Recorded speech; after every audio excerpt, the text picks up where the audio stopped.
We got somebody on the fan line. We've got Robbie in Vermont on the fan line. Let's go out to Robbie. Of course, you can click that black button. Join us on the fan line here on Third Period Live on Fancred. We'll call Robbie up, and there he is. Robbie, what's going on, man? What's up, Your thoughts on this game so far, man? Not so good, huh?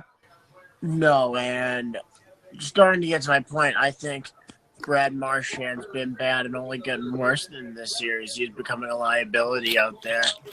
I've seen more dumb passes, and he's to blame, I would say, for that goal. What was it, the first goal? Not Chara. What is there to do that can get this top line going other than giving the shifts to other players who very clearly seem to have their hearts in it and just not think they can cruise along? Yeah, thanks for the call, Robbie. Yeah, Robbie in Vermont, always much appreciated. I feel like, this was something we talked about. I don't remember if it was the Carolina series or the Columbus series, but the top line was having a tough time. And it had to be Columbus. It definitely wasn't Carolina because they were cruising against Carolina. Yeah, no, I think it was Columbus. It was sort of a layover from Toronto. Yeah, right. And we were talking about it, and that's when Felger and I got into it a little bit about Pastrnak, and I said I wouldn't sit him, and Felger wanted him out. We'll get him out. Yeah.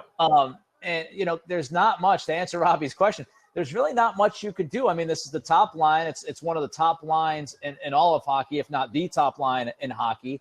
And, they're not playing great right now. Here's a little pressure by the Bees. Marchand had no idea where the puck was there.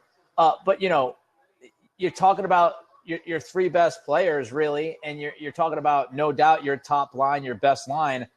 You just got to hope these guys play better. It's as simple as that. I mean, you got to hope that Marshy gets his head out of his ass and that Pastrnak gets it going a little bit. And I think, Bergeron kind of feeds off those guys from time to time. So I don't know if there is an answer. I'm not taking guys' minutes right now.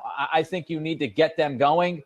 You have a much better chance of winning this series and taking the cup if those three guys are playing well. And I think the only way they're going to play well is to find that groove and rhythm, and that's you play them. You put them on the ice. Yeah, you have to. I think at this point there's no turning back. I think it was more of a debate in the first round, early second round, but now this is what it is. And on top of that, the fourth line is playing so well and the third line is playing so well together that you wouldn't want to break those guys up anyway. So really all you could maybe do is mess around. I think Pastrnak has played with Krejci a little bit so far tonight because Backes doesn't get the regular shifts. So maybe you kind of do something there or maybe hope they click on the power play. But they're playing together through the rest of the series. That's just the way it is.